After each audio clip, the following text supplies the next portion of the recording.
Hello and welcome to another episode of KARE 11 on the Record. I'm political reporter Danny Spiewak. The United States has been at war with Iran for 2 weeks now, and this conflict in the Middle East could reshape the future of the region for generations to come. There are about 4,000 local Iranian Americans who live in Minnesota, and many of them have a very complex set of feelings right now around the events that are occurring in their home country. I was happy. You know, this is sad thing. You cannot be happy when somebody attacks your homeland, your country.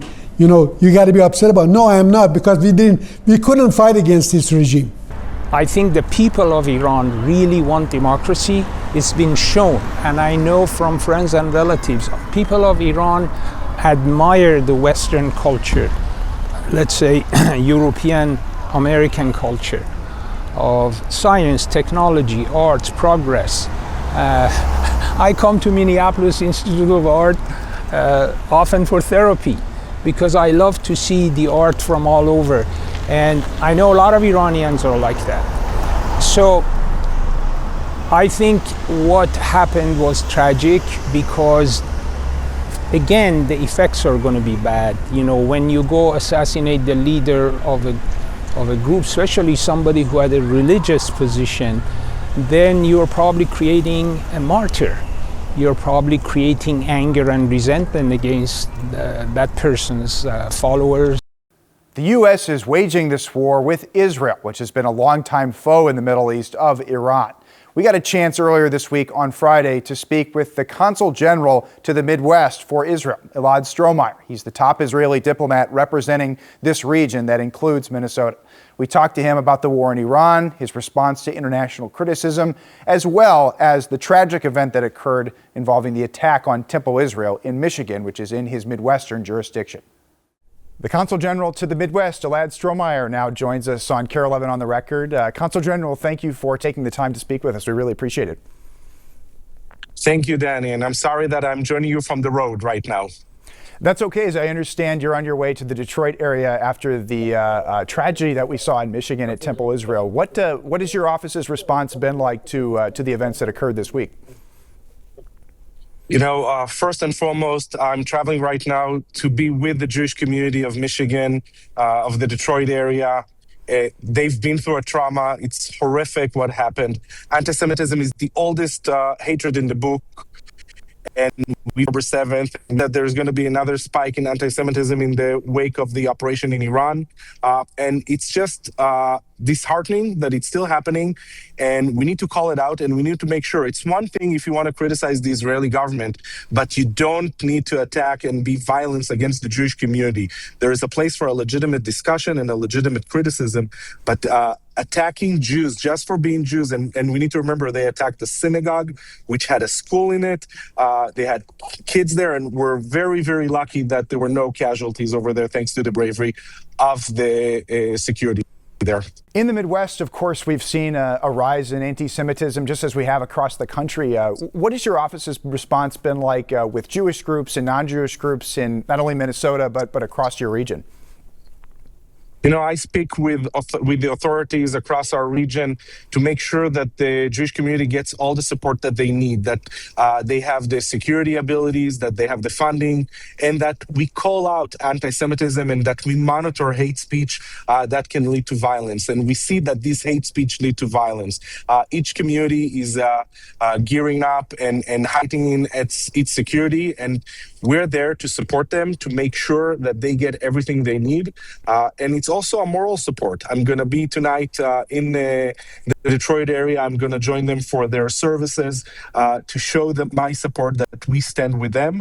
And we ask everybody, please be safe. I think our triumph is that we continue with our Jewish life, but we also need to be safe because that's the sad reality.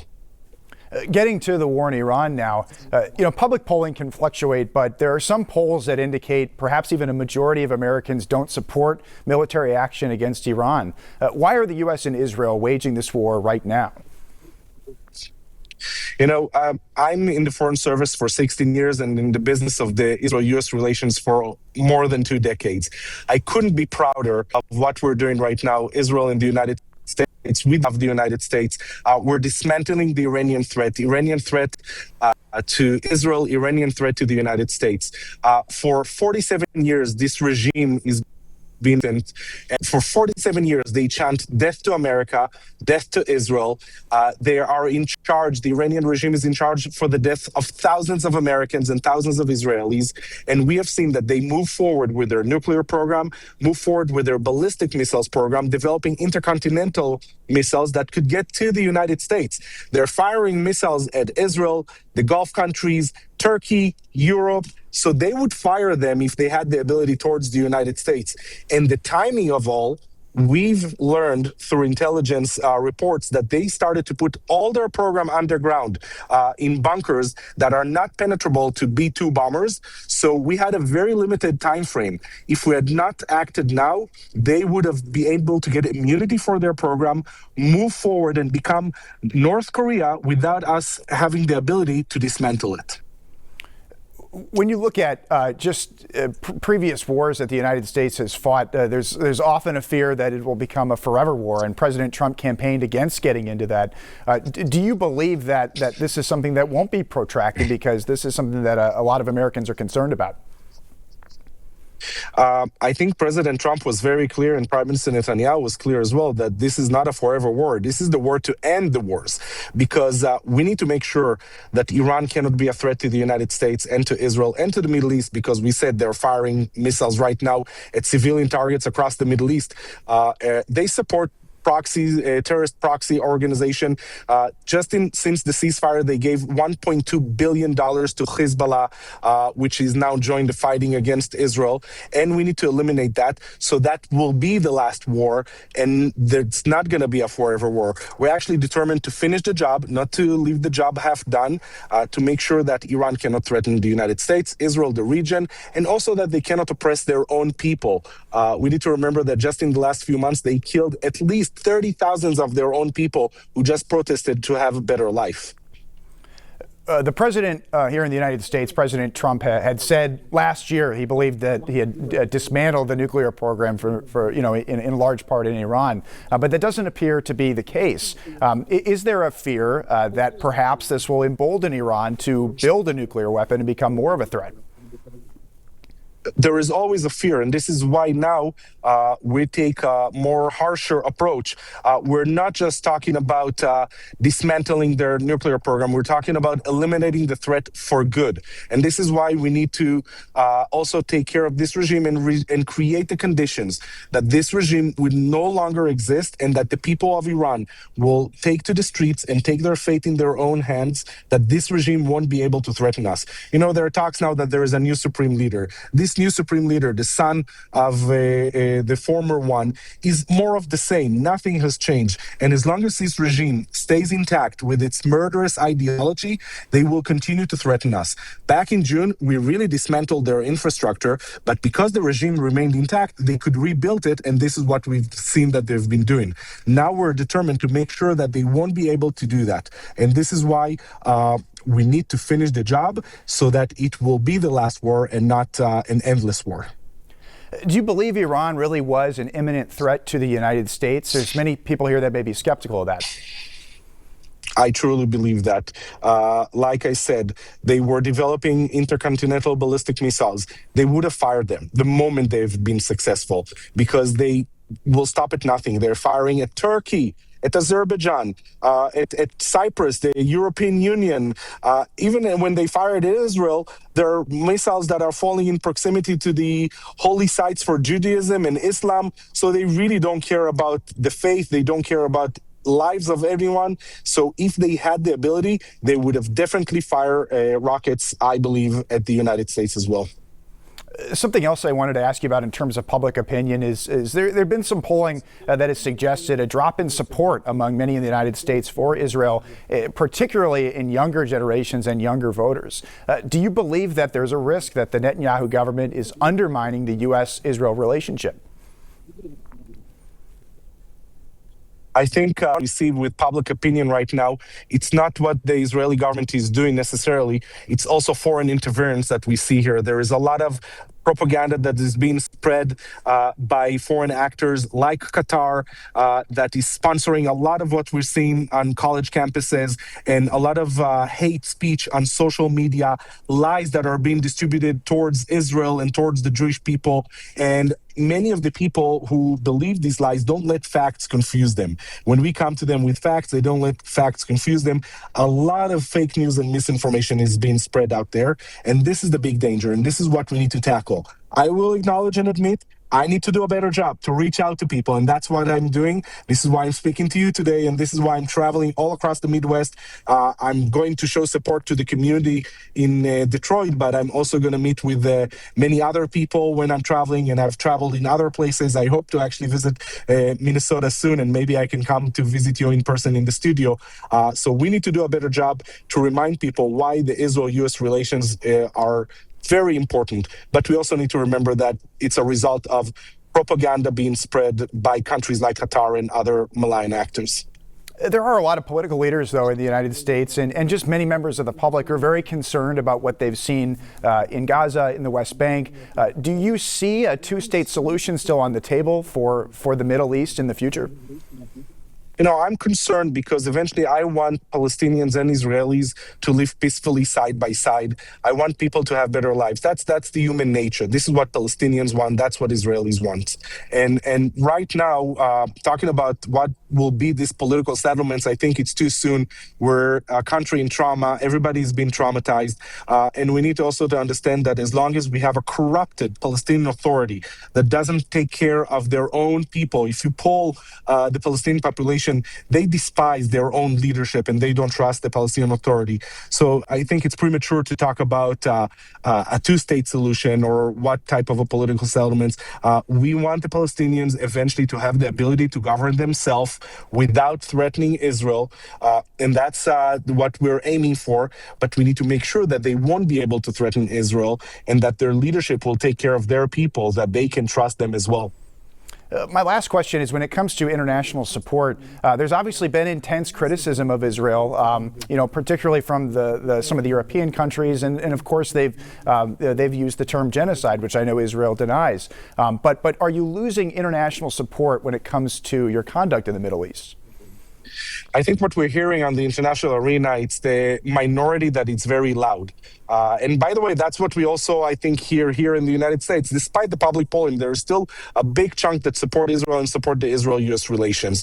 The claims of genocide are preposterous. Israel did not commit genocide, and numbers shows that every expert in urban warfare will tell you that what we have achieved, the ratio of civilian casualties to armed casualties, is unprecedented in urban warfare. I'm not saying that there aren't civilians casualties and people who are innocent that were killed. That's the tragic of war. We didn't start this war. We didn't want this war, and we want to end this war. But these claims are based on lies, that are fake news, that are really instigated, again, by countries like Qatar. And it's a shame that some people fall for it so easily. But I believe that eventually when we win, and we will show the world the truth, and then we will change the Middle East, and change will happen. And that's why we need to finish the job right now in Iran, because then you'll see that Israel will expand its relations with countries in the Middle East, in Gulf countries. Our relationship, despite the challenges with the UAE and Bahrain, continued. And I believe we can expand that the moment these threats will be eliminated. Consul General, thank you for your time. We appreciate it. Thank you very much. And again, I want to express my support to the Jewish community, of course, in Michigan, but also to our viewers in Minnesota and in the Minneapolis area. We stand with you. Please be safe and be proud of your Jewish identity, despite all the haters out there. Love will triumph over the hatred of all the anti-Semites. Thank you.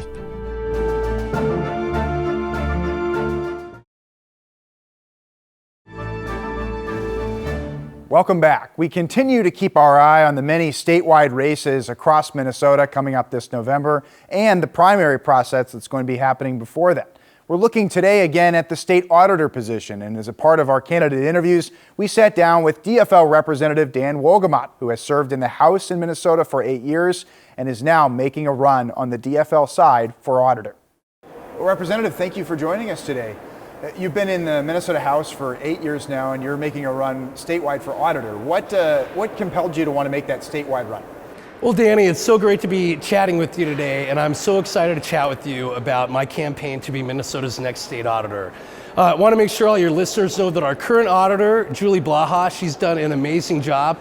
She's not running for re-election this year. So I decided to run because I want to make sure that we've got a strong, experienced steward of taxpayer dollars ready to fill in her shoes. And my time here in the House of Representatives over the last 8 years has given me unique hands-on experience. I've gotten to work directly on the issues, deal with the challenges, and build the relationships that will carry right over into success for me as day one as our next state auditor. Of course, as the auditor, you'd be overseeing billions in local government spending. What qualifies you to have the oversight of those local jurisdictions and local governments? I've spent my entire 8 years working with local governments, building great relationships with local elected officials from all throughout the state. I've worked with cities, counties, townships, school boards from every corner, from large communities, small communities, and I found that work so fulfilling. That really is where the rubber meets the road, and I think that's often where you can get the most done because there's less of a partisanship component to it, and that's something I've really enjoyed and appreciated about it. I'm eager to take those relationships, working on legislation everywhere from cost share appropriation allocations, data practice sharing, reforms, even things like sewer and water regulations. You know, it's the nitty-gritty stuff. Some people may think it's boring, but oh my gosh, those city services, the work that local governments do to make Minnesota the place that it is so crucial. And I'm really eager to take those 8 years of experiences and apply that as our auditor, making sure that on one hand that our local governments have the support that they need through the empowering numbers that the state auditor can bring out, but also making sure that, hey, we've got to be the watchdog. We want to make sure that whether it's through criminal activity or just innocent errors, we want to make sure those numbers are right and that taxpayers can feel good about, hey, we're paying our taxes, we work hard to support the work local governments do. We want to make sure that those local governments are working as effectively, as efficiently as possible for Minnesota residents. Currently, the auditor doesn't have a lot of control over the fraud that we've been hearing about in Minnesota, the state program specifically. Do you support strengthened abilities for the auditor's office to be able to look at state programs? I'm running for auditor because I've been so frustrated with the fraud that's been happening in our state spending. It's a big problem because unfortunately it plays right into Donald Trump and the MAGA Republicans' narrative of undermining faith in our institutions. And it hurts our ability as Democrats to improve people's lives. We take pride in being the party of Paul Wellstone, the party of we all do better when we all do better. And I've taken pride in fighting really hard for good programs to improve people's lives. Feeding hungry kids, providing housing stabilization, autism therapy services. Those are all really good, important causes that we should be investing in as Minnesotans. But when criminals come in and they steal money from those programs, it undermines our ability as Democrats to secure that important funding. And even worse, it takes money away, it takes resources away from the Minnesotans who need it most and who are going to be getting a terrific return on investment every dollar that we spend. So we can't do this anymore. We've got to change something up. So I'm running for auditor to expand the state auditor's authority to be able to audit state agencies. Right now, a lot of people don't know this. Right now, the state auditor only has jurisdiction over local governments, and don't get me wrong, that's incredibly important work, and I'm very excited to work with cities, counties, townships, school boards throughout the state. That's critical work, but the auditor has no jurisdiction over state agencies. So I'm running on a plan that would expand the state auditor's authority to be able to audit state agencies, conduct investigations, issue subpoenas, refer matters for civil or criminal prosecution. I really want to make the state auditor the one-stop shop of accountability for taxpayers in our state stewardship of taxpayer dollars. I'm also, once we get that authority, I want to install an anonymous taxpayer tip line where if something doesn't pass the sniff test just right, if something smells like fraud, they can call into our office, they report the smoke, the auditor's office can take a look and put out the fire. even though the auditor doesn't currently have that role of looking at state agencies, fraud has become the central platform for pretty much every candidate in this race, Republican and Democrat.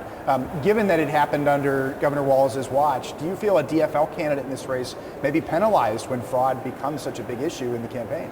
I think a DFL candidate without a plan to do something would be deeply penalized. Yes, I think a DFL candidate without a strong plan to reform our system is a recipe for having a Republican win the office for the first time since 2006 statewide.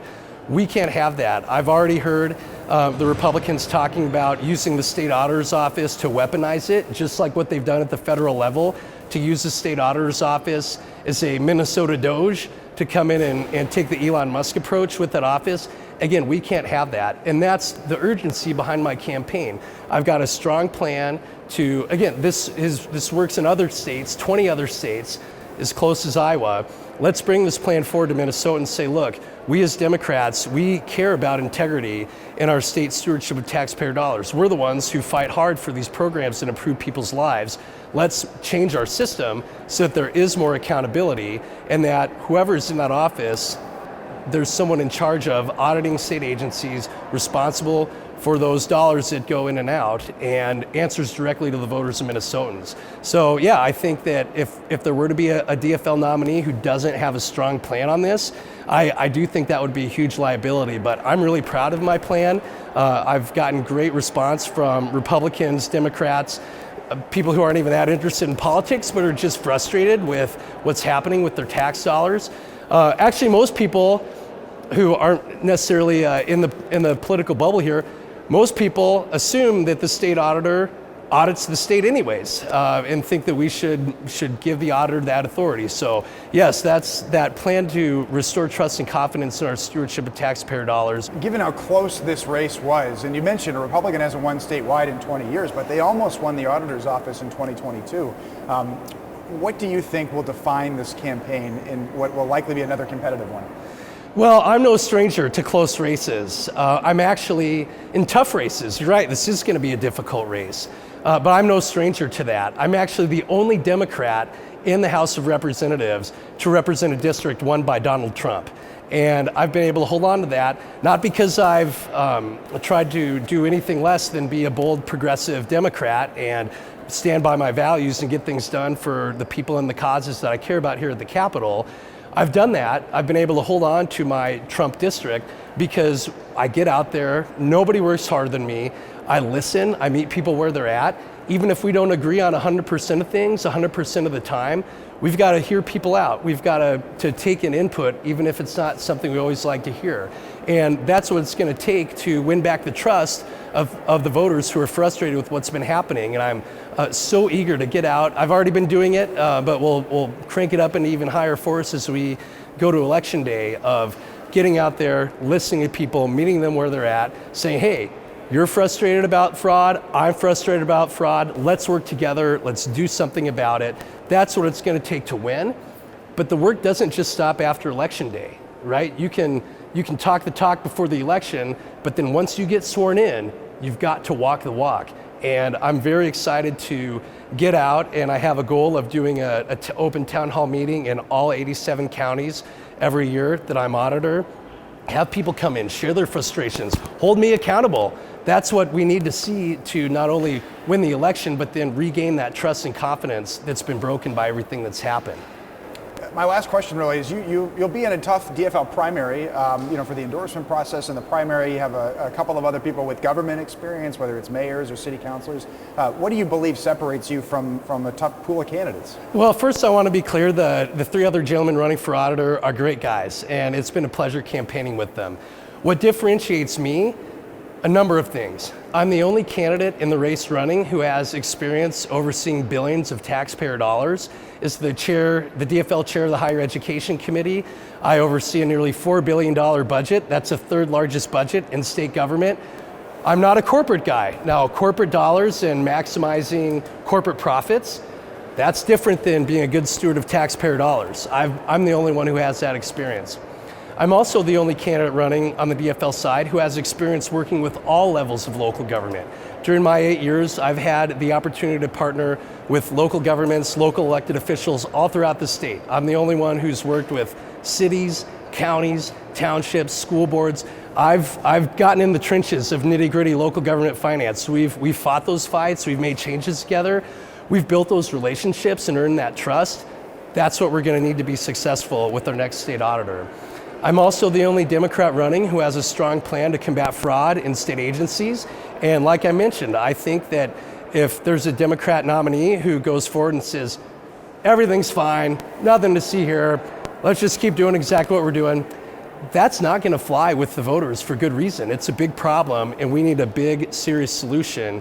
That's why I'm bringing forward my plan to have the state auditor have the authority to audit state agencies and be accountable to Minnesotans. And then lastly, we need someone who can win. Like you mentioned, it's going to be a very tough race. I'm the only candidate running on the DFL side who knows what it's like to be on a ballot with a D by my name. I'm the only representative in the House to represent a district won by Donald Trump. I've been through the trenches. You can ask the Republicans around here. Every single year, they've brought hundreds of thousands of dollars of attack ads against me. I've been through that heat. I know how to cut through that noise and connect with voters who don't always automatically vote for Democrats. You know, I've got all the respect for our local nonpartisan races. Those are great, but it's nothing like being in the heat of it, going at it under fire with the Republicans. I've been through that heat. I know how to connect with the voters that we need.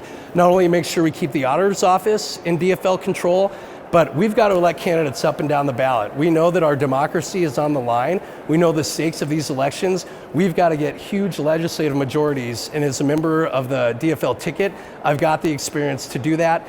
And we're going to win big and win this election, get sworn in, and then start doing the work of restoring trust and confidence in Minnesota's stewardship of our taxpayer dollars. Representative, thanks for your time. All righty. Thanks again for joining us on KARE 11 On the Record. Remember, we're streaming every Sunday on KARE 11 Plus at 8 a.m., and you can find every episode on demand.